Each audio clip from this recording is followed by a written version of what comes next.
Estimados amigos, tengan ustedes muy buenas noches. Como todas las semanas, el día de hoy, y como lo ofrecimos en la transmisión en vivo anterior, vamos a conversar sobre un tema de relevante importancia dentro del procedimiento de fiscalización, que es el asociado con los medios probatorios que el contribuyente puede ofrecer o que está obligado a ofrecer dentro del desarrollo del derecho de defensa y como parte dentro del ejercicio de su derecho de defensa y como parte del desarrollo del procedimiento de fiscalización. Digo, es importante tratar el tema probatorio toda vez que los actos administrativos que produce la administración tributaria, fundamentalmente la SUNAT, deben estar debidamente motivados, y para ello se requiere que tanto la administración tributaria como el contribuyente deban aportar los medios de prueba correspondientes con la finalidad de buscar la verdad material, que es lo que la ley del procedimiento administrativo general regula a través de este principio. Entonces, el desarrollo de la transmisión el día de hoy va a estar a cargo principalmente de la doctora Frecia Rojas. Doctora, muy buenas noches, quien va a abordar los aspectos doctrinarios, teóricos, jurisprudenciales y mi participación puntual con la finalidad de resaltar aquellos aspectos casuísticos que se han advertido dentro del procedimiento. Estoy seguro que como operadores del derecho, como parte de la administración tributaria o como parte o siendo parte de contribuyentes o defensores de contribuyente, estos temas que vamos a reflexionar el día de hoy van a ser importantes. Además, vamos a ensayar algunas ideas, propuestas que puedan utilizarlo de manera práctica dentro del desarrollo del procedimiento de fiscalización. Voy a dar el pase entonces a la doctora Frecia Rojas para que pueda iniciar la transmisión en vivo del día de hoy. Doctora, por favor. Buenas noches. El día de hoy estamos reunidos para tratar el tema de los medios de prueba en el procedimiento de fiscalización. Cuando se habla de los medios de prueba, evidentemente tienes que aludir a dos perspectivas, hacer referencia a dos perspectivas. Por un lado está la perspectiva de la administración tributaria, que representa pues el interés general, y por el otro está el contribuyente, quien tiene un interés particular dentro de un procedimiento de fiscalización. Evidentemente, la administración tributaria dentro de un procedimiento de fiscalización tiene como límite el respeto al principio de capacidad contributiva, esto es la aptitud que tienen los contribuyentes para hacer frente al pago del tributo, y por otro lado el contribuyente dentro de este procedimiento de fiscalización lo que busca es que se respeten las garantías y los derechos que éste tiene dentro de un procedimiento tributario y específicamente dentro de un procedimiento de fiscalización. Pues bien, estas dos perspectivas, tanto el interés de la administración como el interés de los contribuyentes, no pueden analizarse de manera aislada, sino que ambos intereses tienen que coincidir plenamente. Por un lado, el interés de la administración y por el otro, el respeto a los derechos fundamentales de los contribuyentes, para que finalmente a través de los medios de prueba la administración tributaria pueda arribar a la verdad de los hechos como establece el principio de verdad material. En este contexto, el derecho a la prueba que tiene el contribuyente es un derecho constitucional que está implícito en la Constitución Política del Perú, en el artículo 139, inciso 3, que es un derecho que le permite al contribuyente a que dentro de cualquier procedimiento, en este caso, dentro del procedimiento de fiscalización, pueda ofrecer pruebas y que estas pruebas sean admitidas, actuadas y valoradas por el órgano resolutor, con la finalidad pues de que refuercen la posición que cada contribuyente tiene dentro de un procedimiento, en este caso el procedimiento de fiscalización. Siempre que se habla del derecho a la prueba dentro del procedimiento de fiscalización, es necesario remitirnos a cuál va a ser la actuación de la administración tributaria dentro de un procedimiento de fiscalización. Y para ello es necesario que nos remitamos a la Ley del Procedimiento Administrativo General. Algunos consideran que el tema tributario se maneja de manera aislada a otras ramas del derecho. Sin embargo, la administración tributaria, al formar parte de la administración pública, tiene que estar regida su actuación por las normas que se encuentran reguladas en la Ley de Procedimiento Administrativo General. Tal es así que el 21 de diciembre del año 2016 la Ley del Procedimiento Administrativo General ha sido modificada y precisamente se modificó el contenido de esta norma. Y les voy a explicar por qué esto tiene un aspecto bastante importante para el tema del procedimiento de fiscalización. ¿Qué pasaba? Anteriormente, la Ley del Procedimiento Administrativo General regulaba, regula hasta la actualidad los procedimientos comunes que se llevan a cabo en cualquier entidad, esto es, procedimientos administrativos.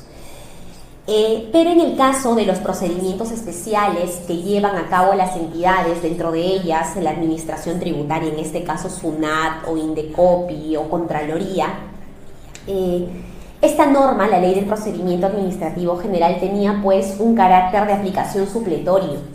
Sin embargo, con la modificación de la Ley del Procedimiento Administrativo General de diciembre del año 2016, cuyo texto único ordenado ha sido promulgado en marzo del año pasado, en marzo del 2017, se estableció que la Ley del Procedimiento Administrativo General no solamente iba a regular los procedimientos comunes, sino también los procedimientos especiales que se lleven a cabo en todas las entidades públicas. Y es más, se estableció que ningún procedimiento especial podría establecer menos derechos o menos garantías para los contribuyentes que los regulados por la Ley del Procedimiento Administrativo General.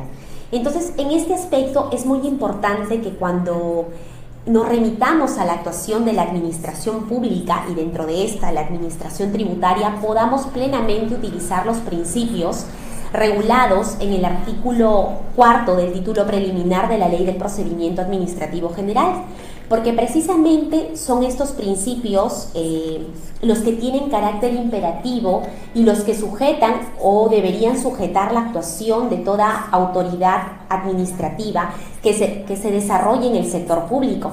Entonces, este paréntesis lo he hecho para que ustedes puedan conocer que los principios regulados en el artículo 4 del título preliminar son plenamente aplicables a cualquier procedimiento administrativo y dentro de ellos los procedimientos especiales regulados en el Código Tributario, como son el procedimiento de fiscalización, el procedimiento de cobranza coactiva, el procedimiento contencioso tributario y el procedimiento no contencioso.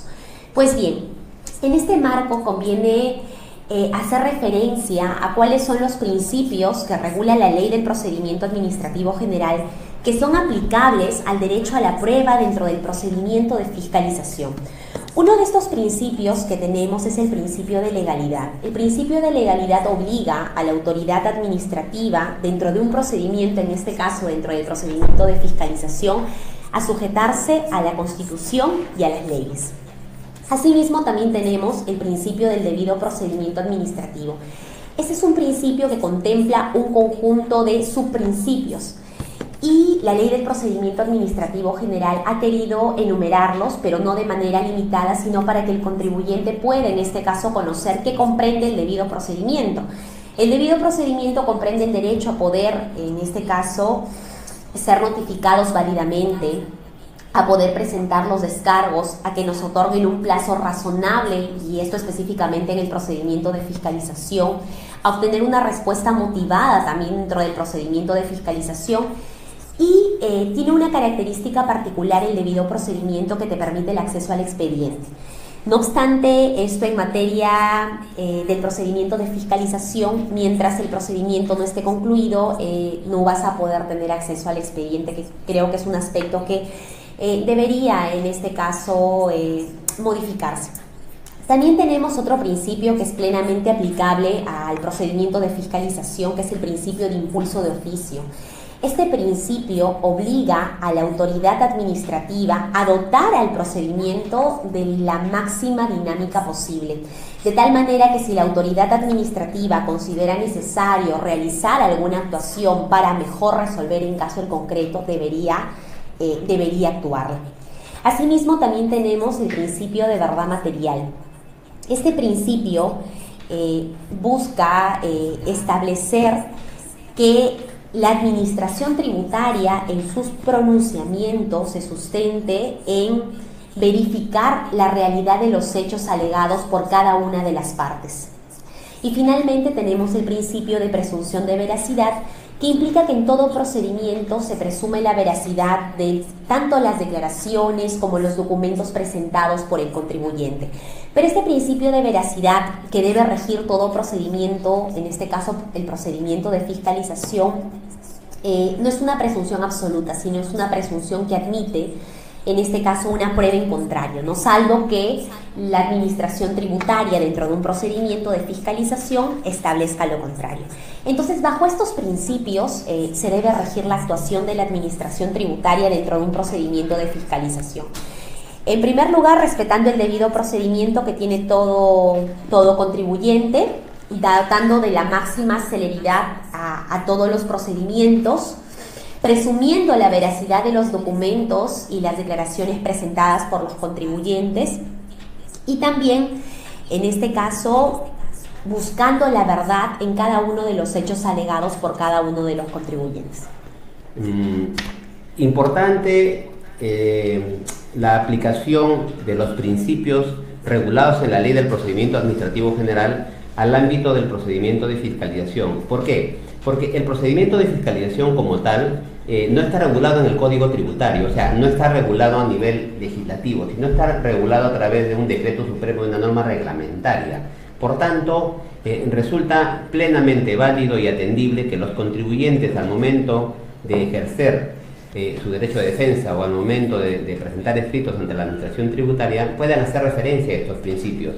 Y hay algunas cuestiones que hemos evidenciado y hemos advertido dentro del procedimiento de fiscalización que vulneran pues la aplicación de estos principios. Entonces, la primera idea que debemos de reflexionar es qué tanto la administración tributaria se encuentra obligada a aplicar estos procedimientos, ¿no? Entiendo que resultan siendo plenamente o de aplicación obligatoria por parte de la administración tributaria, pero en muchos casos vemos que esto no ocurre así. Y en segundo lugar, deberíamos advertir cómo el contribuyente puede defenderse en aquellos casos donde la administración tributaria inaplica el procedimiento o el principio regulado en la Ley del Procedimiento Administrativo General. Entonces, por ejemplo, el principio de presunción de veracidad nos dice que los documentos, las declaraciones, la información que presenta el contribuyente se presume que que contienen la verdad, salvo prueba en contrario. Es decir, salvo que la administración tributaria demuestre que la información que el contribuyente está presentando no es conforme o consistente con la realidad. Entonces, ante ello, cuestionamos la inaplicación de este principio porque vemos muchas veces que el contribuyente adjunta material probatorio y la administración tributaria presume que ese es un documento que el contribuyente lo ha fabricado con el propósito de fundamentar y sustentar su postura, ¿no? O presume que es un documento falso, es decir, actúa bajo la lógica contraria a la aplicación del principio de presunción de veracidad. Es decir, el funcionario público que actúa de acuerdo a ley y en estricta aplicación de estos principios debería dar por válido estos documentos, salvo que tenga evidencias que demuestren lo contrario.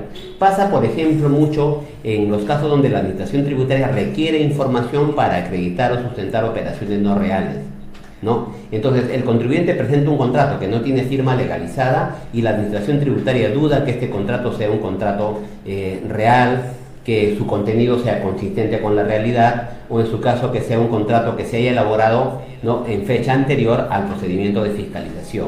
Entonces, es más, duda incluso de las prestaciones que se hayan obligado cada una de las partes en el contrato.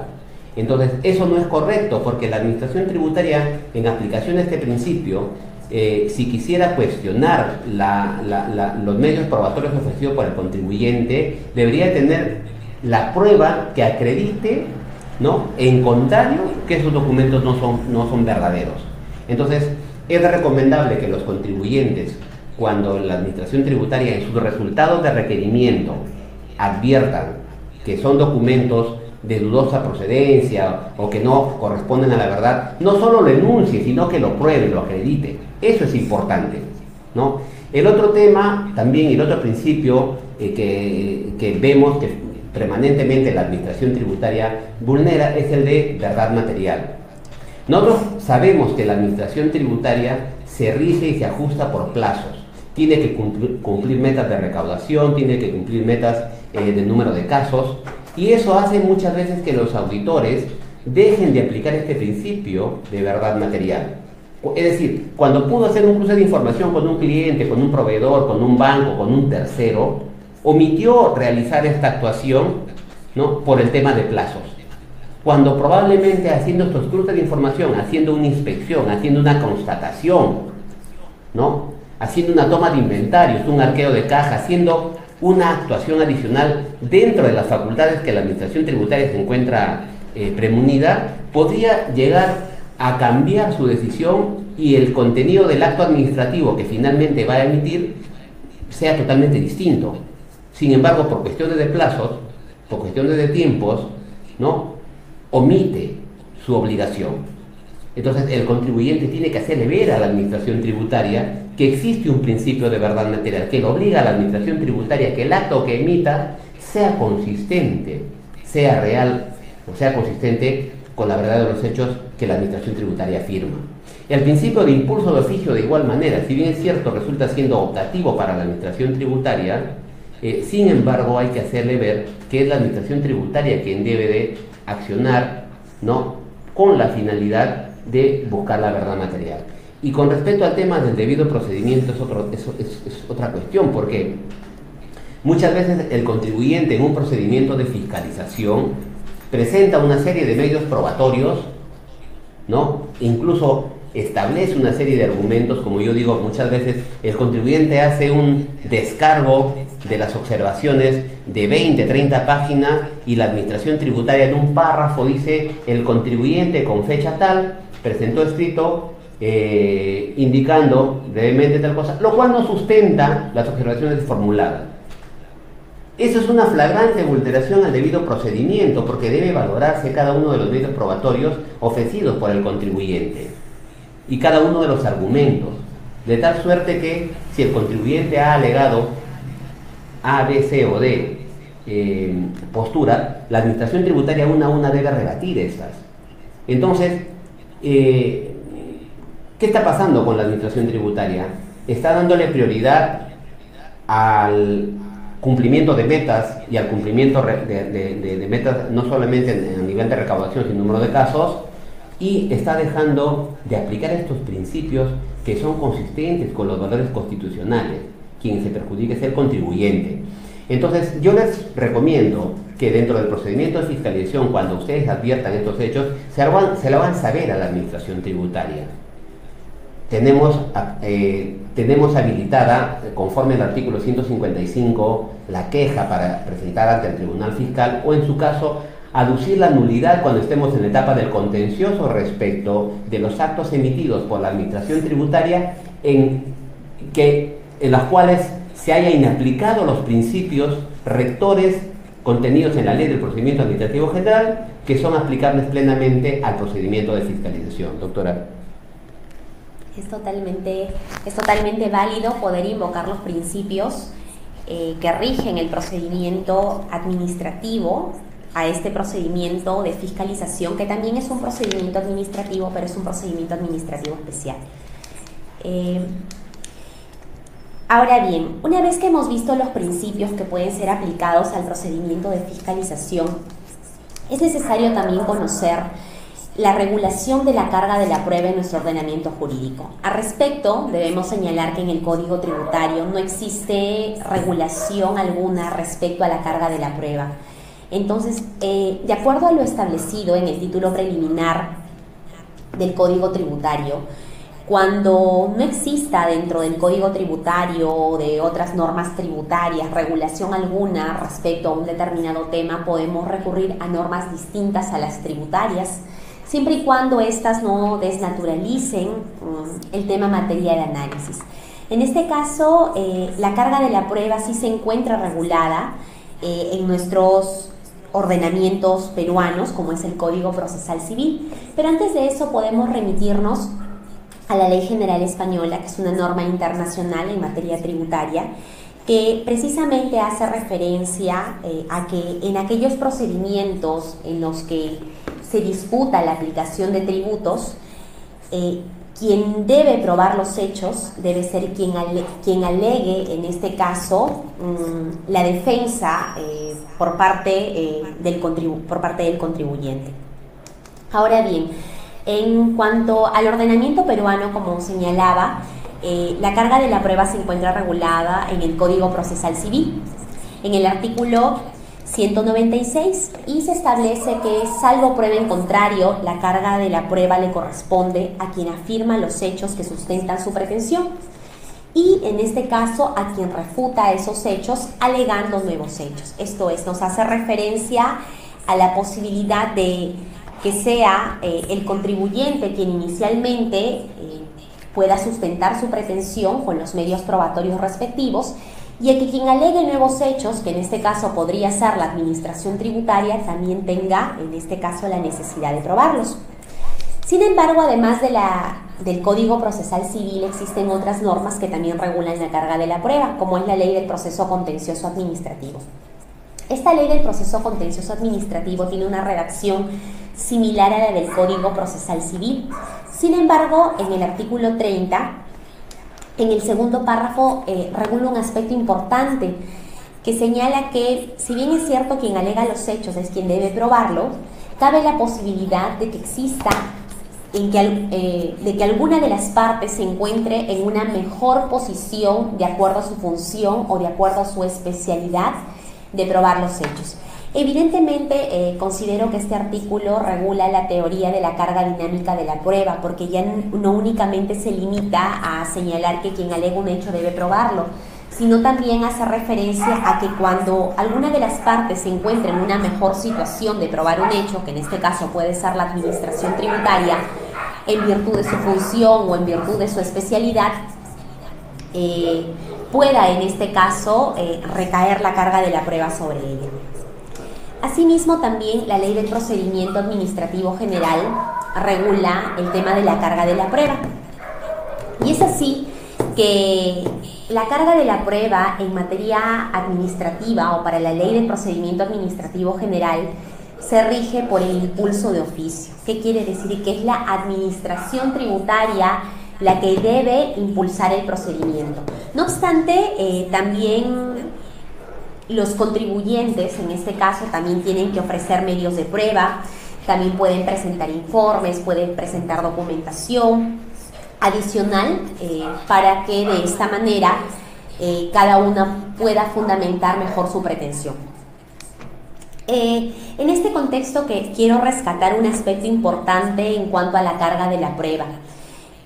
Si bien es cierto, no existe regulación en nuestro ordenamiento jurídico respecto a la carga de la prueba, sin embargo podemos recurrir a otras normas de manera supletoria.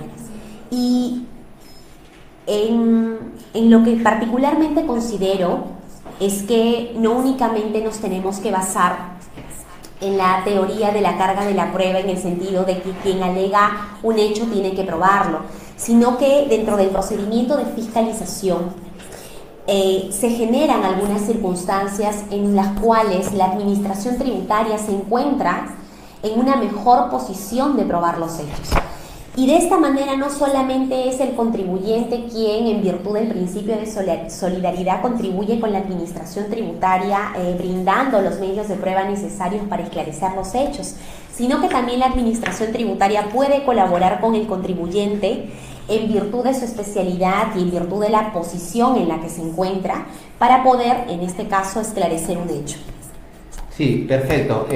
Al respecto, yo creo que se hace necesario que nuestro Código Tributario incorpore dentro de su regulación todo lo relacionado con la carga probatoria, el reparto de la carga probatoria, tal como lo hace la Ley General Tributaria Española.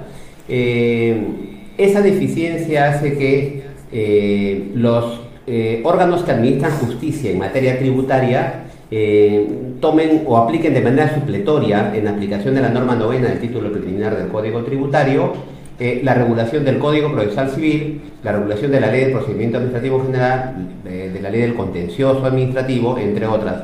Lo cual no está mal. Sin embargo, por la autonomía del derecho tributario y por la especialidad de esta materia, sería conveniente una regulación en particular. Lo digo porque, por ejemplo, en el caso de operaciones no reales, ¿qué ha ocurrido con operaciones no reales?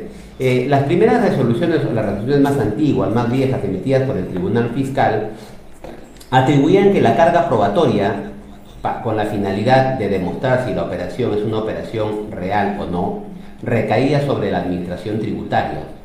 Y en el tiempo eso fue migrando y el criterio del Tribunal Fiscal fue variando en el sentido de que ambos, tanto el contribuyente como la administración tributaria, deben aportar medio de prueba con la finalidad de demostrar cada uno si se trata de una operación real o no. Y finalmente esto se ha variado a un tercer estadio, en donde ya el Tribunal Fiscal señala que en el caso de operaciones no reales, el contribuyente debe aportar un nivel mínimo probatorio que demuestre que se trata de una operación real.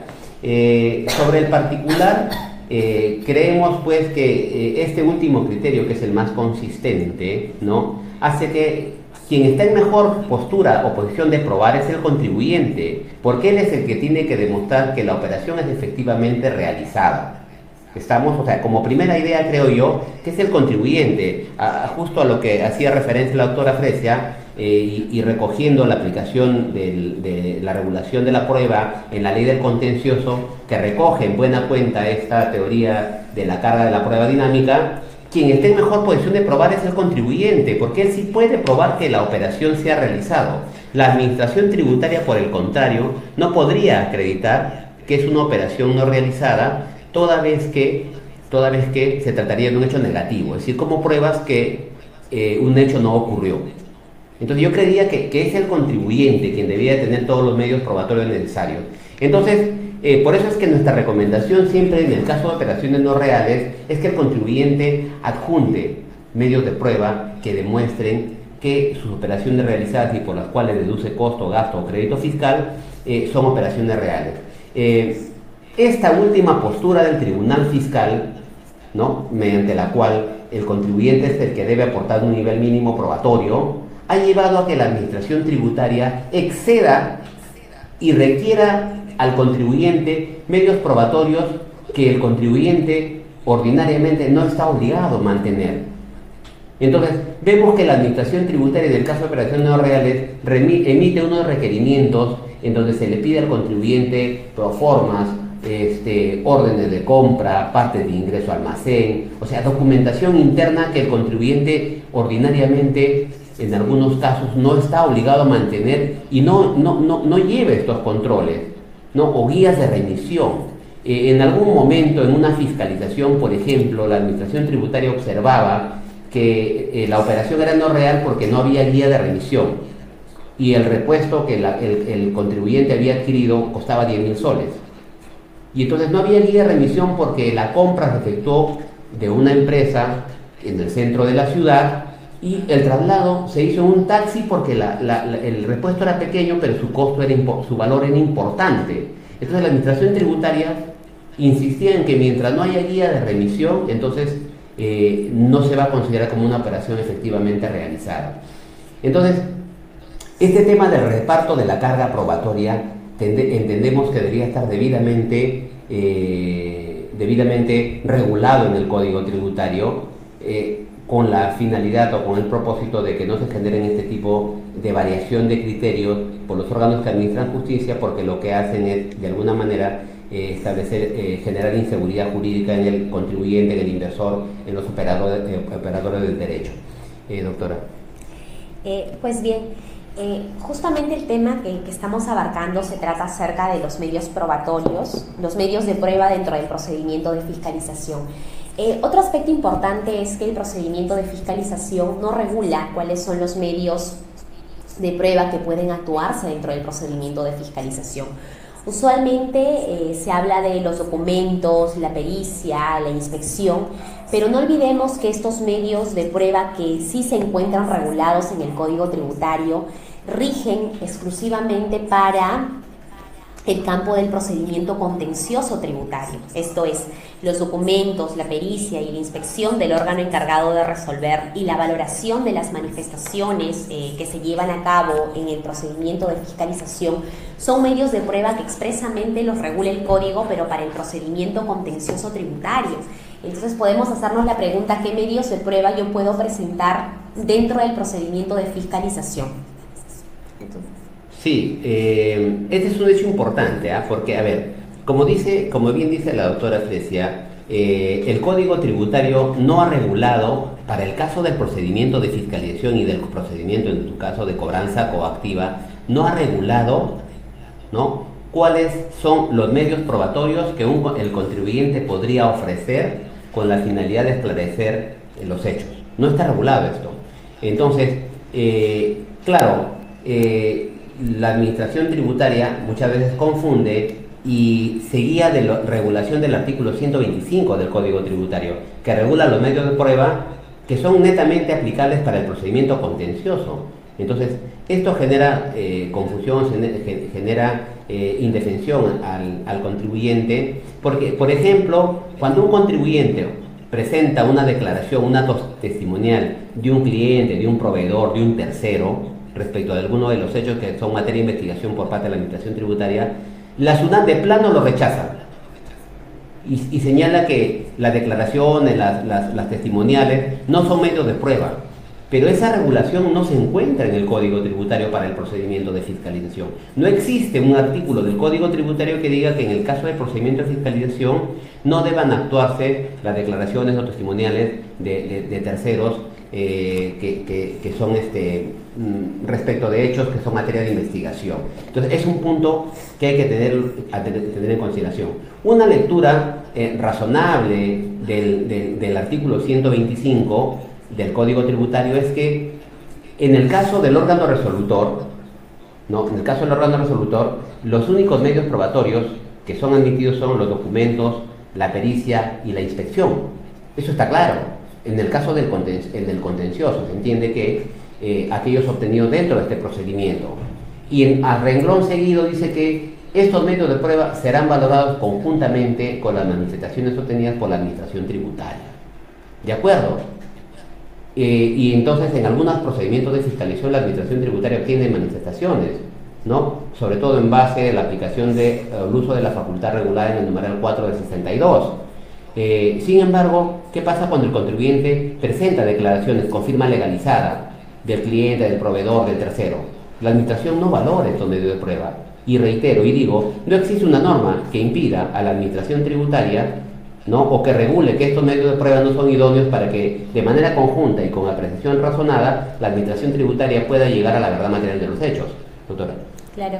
Evidentemente, si estas declaraciones, ya sea de contribuyentes o de terceros, son tomadas dentro del procedimiento de fiscalización por la Administración Tributaria o pueden ser presentadas por los contribuyentes en el sustento de respuesta a un requerimiento, evidentemente tienen que ser valoradas en primera instancia dentro del procedimiento de fiscalización y posteriormente le corresponde al órgano resolutor valorar estas declaraciones, pero conjuntamente con los otros medios de prueba. Eso sí, el ejercicio de la facultad de fiscalización no implica que el ordenamiento jurídico no puede limitar determinados medios de prueba. Sí los puede limitar, pero estos medios de prueba solamente están limitados dentro del procedimiento contencioso tributario, pero no dentro del procedimiento de fiscalización. Entonces, si bien no podrás presentar una testimonial dentro de un recurso de reclamo, pero sí lo podrías hacer dentro de un procedimiento de fiscalización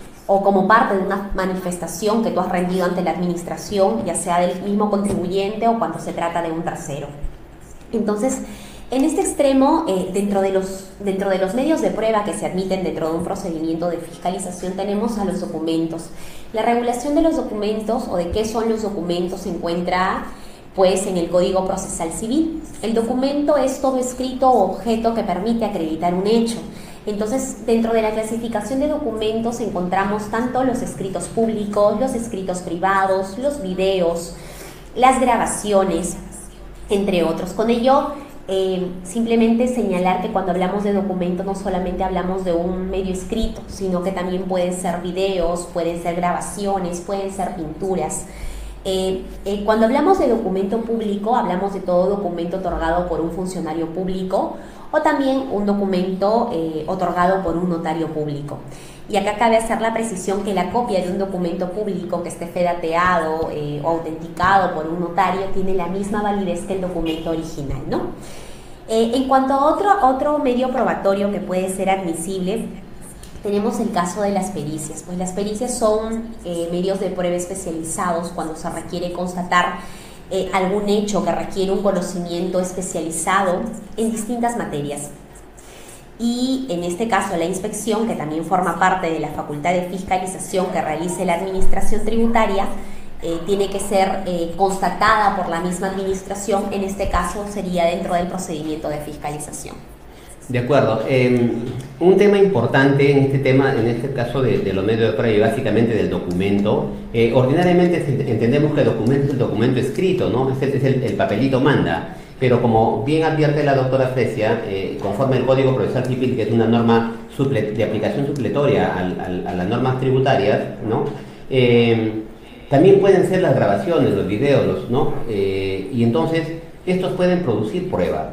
Existen casos, existen procesos que se han dilucidado utilizando como medios de prueba los videos, ¿no? Si bien no como parte del procedimiento de fiscalización, por ejemplo, en alguna oportunidad la administración tributaria hizo una intervención de fedatario fiscalizador, ¿no? Estos operativos donde una pareja de jóvenes ingresan a un hotel aparentando hacer uso del servicio del hotel y del alojamiento, y luego de un momento salen, el contribuyente no entrega el comprobante de pago y se levanta el acta probatoria, ¿no? Y se deja constancia. Entonces, en este caso, las actas probatorias que llenaba la administración tributaria tenían espacios para llenar, y en el espacio se decía el fedatario fiscalizador esperó por espacio de 3 minutos, luego de ello el contribuyente no entregó el comprobante de pago, procedió a retirarse y luego reingresó a levantar el acta.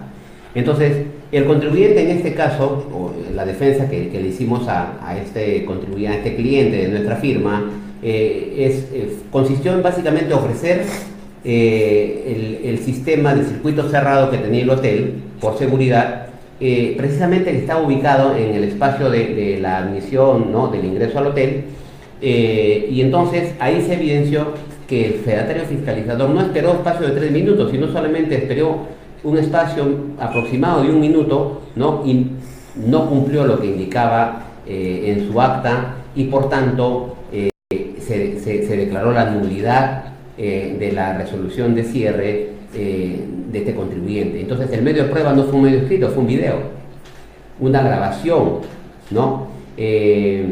Pasa también cuando la administración tributaria hace inspecciones a los locales ocupados por los contribuyentes en mérito a la aplicación del numeral 8 del artículo 62, ¿no?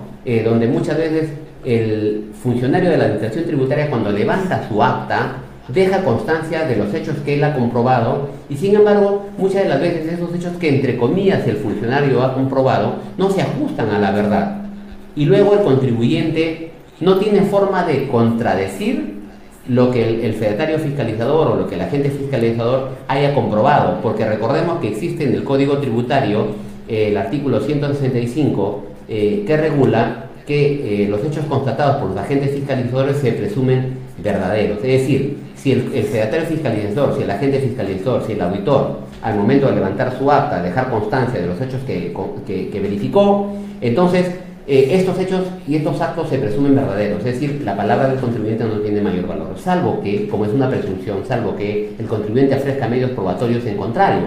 Entonces, los videos, las grabaciones pueden constituir medios de prueba que el contribuyente pueda alegar, ¿no? Toda vez que la única forma de destruir la presunción que el 165 ha previsto en favor de los agentes fiscalizadores está en la medida que el contribuyente ofrezca medios de prueba. Doctora. Es evidente que dentro de un procedimiento de fiscalización se pueden actuar diversos medios probatorios, y dentro de ellos los documentales, las inspecciones por parte de la Administración Tributaria que van a constar en actas, y para eso es necesario que la Administración Tributaria actúe con todas las formalidades del caso que permita que en estas actas se constaten la realidad de los hechos, ¿no? A no ser que el contribuyente pueda, pues, demostrar lo contrario. También cabe la posibilidad de poder realizar pericias. En este caso, la pericia, la Administración Tributaria tiene que remitirse a lo establecido en la Ley del Procedimiento Administrativo General, porque estas pericias preferiblemente tienen que ser solicitadas a entidades públicas o en este caso a sus mismos trabajadores quien puedan brindar un informe especializado respecto del tema en concreto, ¿no? Pero también cabe la posibilidad de que la prueba pueda ser ineficaz por determinadas circunstancias. Sí, lógicamente acá hay una cuestión que a veces se presenta, ¿no? En la que hay casos en los que, por ejemplo, el contador, un ex trabajador de la empresa, sustrae información de la empresa y la ingresa a la Administración Tributaria como denuncia, ¿no? Denuncia contra su ex empleador. Y entonces la Administración Tributaria no puede tomar esta información como información que sustente su acto administrativo, porque esta información es información del contribuyente y el contador o el ex trabajador lo han obtenido de manera dolosa, ¿no? Entonces hay que tener en cuenta esta situación, porque muchas veces los contribuyentes se ven afectados por esta sustracción de información por parte de sus ex trabajadores.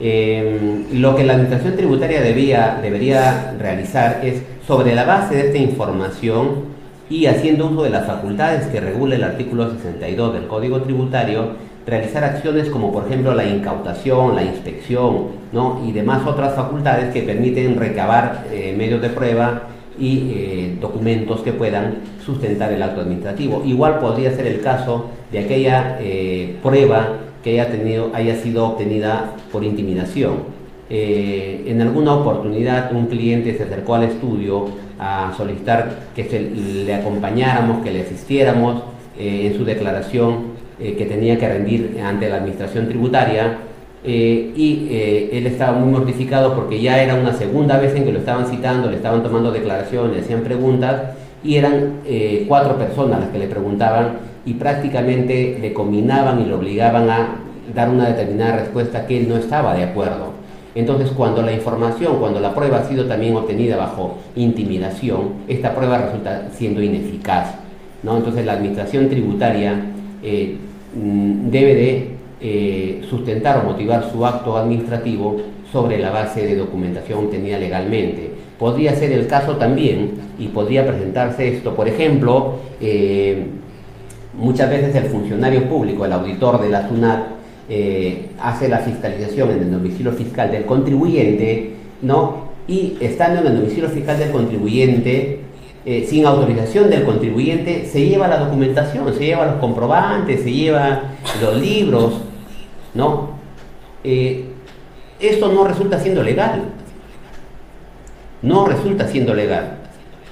Una cosa es que el artículo 62 regule la obligación, la facultad de la administración para exigir al contribuyente la presentación o exhibición, ¿no? Pero la presentación la hace el contribuyente, la exhibición la hace el contribuyente, pero no el auditor va y sustrae información.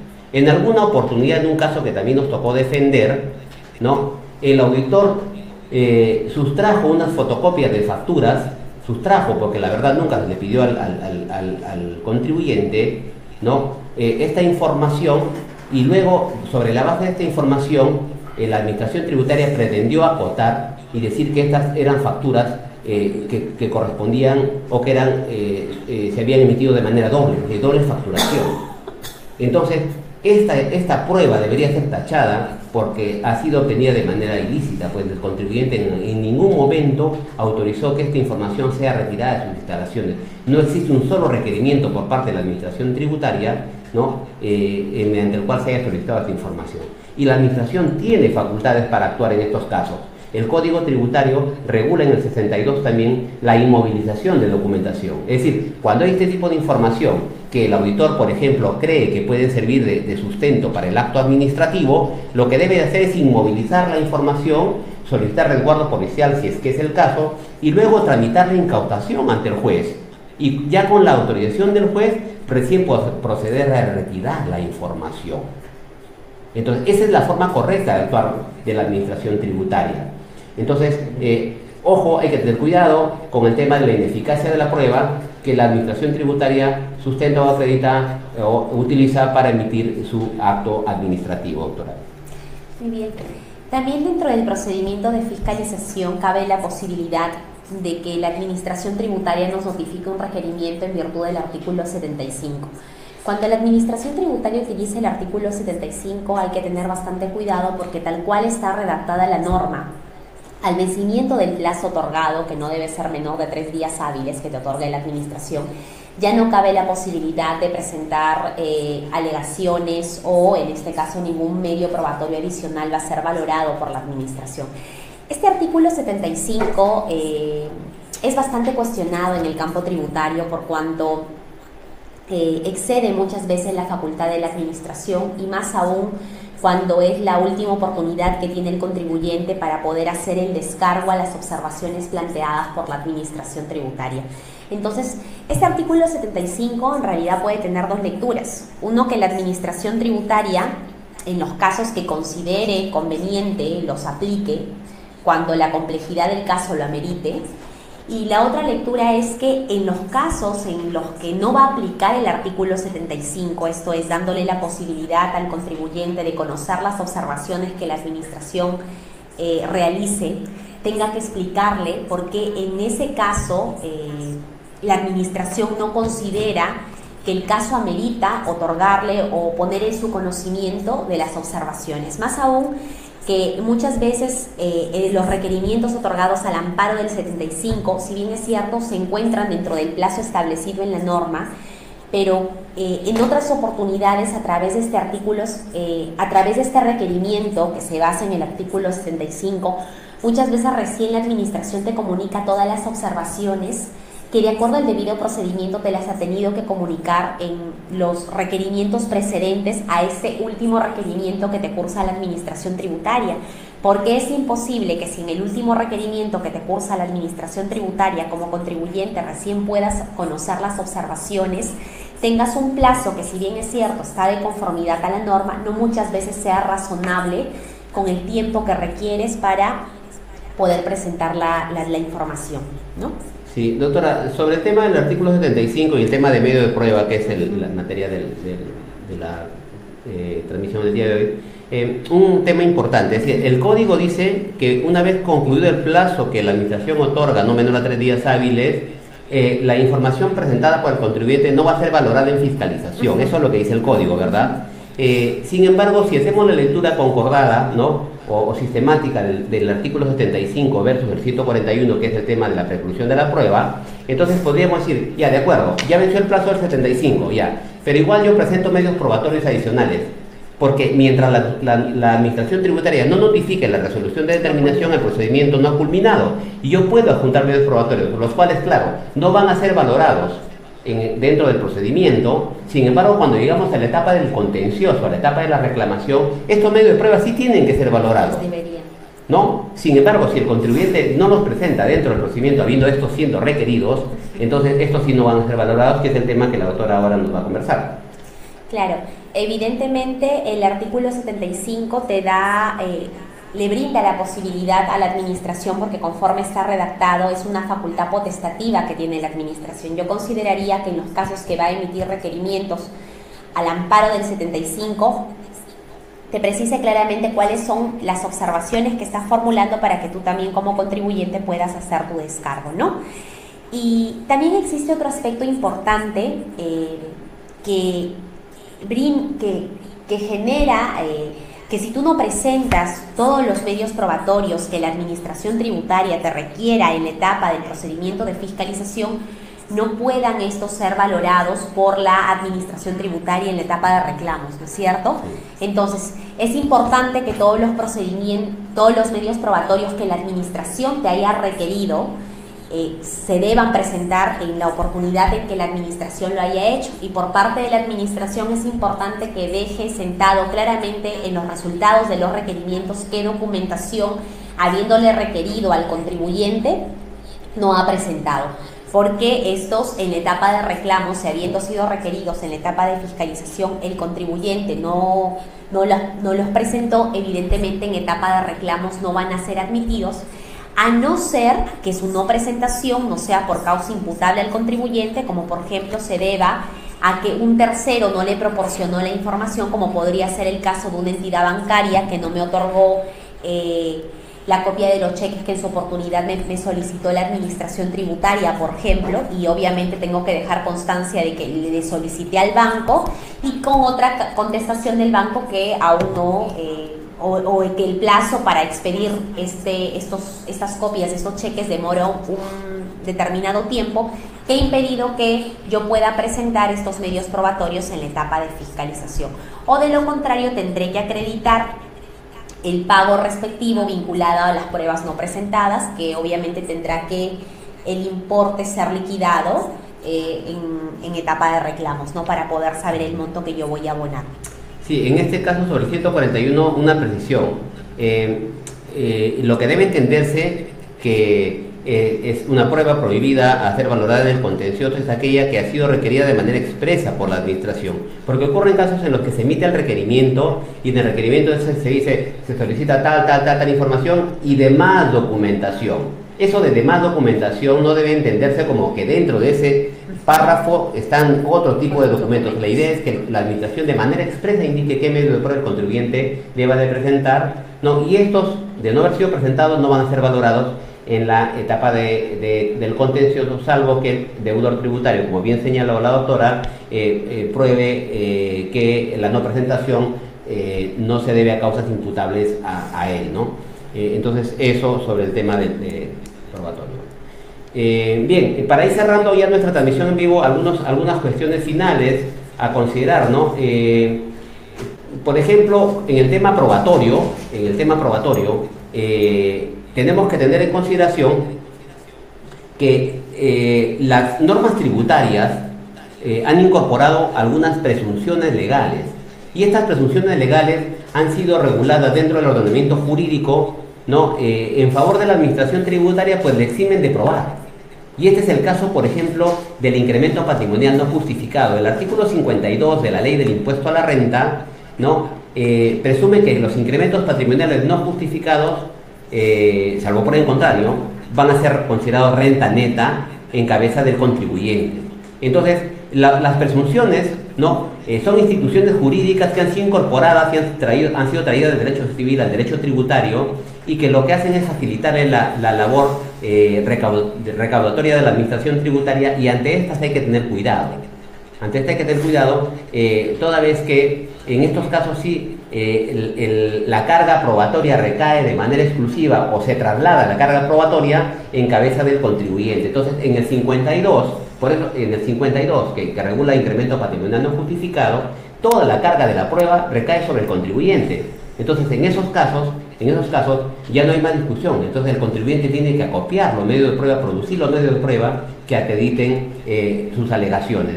Entonces, al respecto, sobre el incremento patrimonial no justificado, este jueves 22 de febrero, de 6 a 9 de la noche, en el Colegio de Abogados de La Libertad, vamos a desarrollar precisamente los medios de defensa que el contribuyente tiene en las fiscalizaciones por incremento patrimonial no justificado. Están todos invitados, es una charla, un seminario gratuito al cual se pueden inscribir. Luego hemos comentado también sobre las cuestiones asociadas a operaciones no reales, ¿no? Y hemos dicho también que en estos casos el criterio en operaciones no reales, en el tema de causalidad, el Tribunal Fiscal ha señalado como criterio interpretativo que es el contribuyente quien debe de adjuntar un nivel probatorio mínimo. El tema está en que no se define claramente cuándo entendemos nivel probatorio mínimo, porque vemos que los requerimientos de la Administración Tributaria, 4 o 5 páginas de información que yo decía, no siempre el contribuyente mantiene a la mano. Y finalmente, un aspecto que lo discutíamos con la doctora Fresia, es que nosotros no entendemos de dónde sale que la Administración Tributaria, cuando emite sus requerimientos, te pide información preconstituida, te pide información de fecha cierta. Hemos hecho una revisión de las normas, bueno, en el Código Tributario no existe nada al respecto de las normas, en las otras normas distintas a las tributarias que resultan siendo de aplicación supletoria al procedimiento de fiscalización, tampoco hay ninguna regulación al respecto. Entonces, sobre todo en el caso de operaciones no reales, ¿no?, en otros reparos que hace la Administración, exige que sea información de fecha cierta. Es decir, que el contribuyente cuando celebra un contrato de servicios, el contribuyente cuando celebra un contrato de alquiler, el contribuyente cuando hace tal o cual hecho, tiene que irse al notario para que éste pueda dar fe de que los hechos ocurrieron en esta fecha. Y no existe ninguna norma del ordenamiento legal que obligue a que el contribuyente tenga que demostrar a nivel del procedimiento de fiscalización que este es un documento preconstituido, que es un documento de fecha cierta. Entonces no entendemos cuál es el soporte legal de la Administración Tributaria. Lo que debe corresponder es que cuando el contribuyente presente documentación que no sea de fecha cierta, como hemos dicho hace un momento, la Administración Tributaria, haciendo un análisis de todos los medios de prueba obtenidos dentro del procedimiento, pueda concluir y emitir su acto administrativo ajustado a la verdad, pero sobre la base de la valoración conjunta de todos los medios de prueba. Entonces, como les decía, tenemos estas cuestiones en el procedimiento de fiscalización que son controvertidas, ¿no?, que la recomendación general es que durante el procedimiento de fiscalización deba el contribuyente aportar todos los medios de prueba posibles para que pueda acreditar sus hechos, toda vez que existen algunas limitaciones como la del artículo 75 que mencionamos, del 141, del tema de que no van a ser valorados en la etapa del contencioso, entre otras limitaciones, y es el contribuyente pues el obligado a demostrar y acreditar con los medios de prueba necesarios, suficientes, ¿no?, las alegaciones, ¿no?, o las posturas que ellos hayan mantenido, doctora. Muy bien, en cuanto al tema de los medios de prueba dentro del procedimiento de fiscalización, como ya lo habíamos señalado, confluyen dos intereses. Existe el interés por un lado de la administración y por el otro lado el interés de los contribuyentes, pero esos tienen que armonizarse y entender que los medios de prueba regulados en el Código Tributario, en el artículo 125, únicamente establecen la restricción de determinados medios de prueba, pero para el procedimiento contencioso tributario, más no para el procedimiento de fiscalización. Claro, evidentemente esto obliga a que la Administración Tributaria deba valorar también esos medios de prueba, como por ejemplo decíamos las declaraciones o testimoniales ofrecidas de terceros, testigos y demás, ¿no? Entonces hay obligación por parte de ellos, es decir, no puede la Administración Tributaria evitar la valoración de estos medios de prueba. Bueno, amigos, estamos llegando ya a la parte final de nuestra transmisión en vivo. La semana siguiente vamos a continuar con el procedimiento de fiscalización. Es un tema que a todos nos incumbe. La semana siguiente vamos a hablar del derecho sancionador o de las infracciones y sanciones que se aplican al procedimiento de fiscalización, para conversar un poco sobre todo de la aplicación de esta sanción, ¿no?, originada por la comisión de la infracción del 178 numeral 1, ¿no?, y su régimen de gradualidad. Entonces nos vemos la semana siguiente a través de este medio. Muchas gracias por su atención y no se olviden de darle like a nuestra página y compartir nuestros videos que estamos trabajando estas semanas. Gracias, doctora. Muchísimas gracias, nos vemos la próxima semana.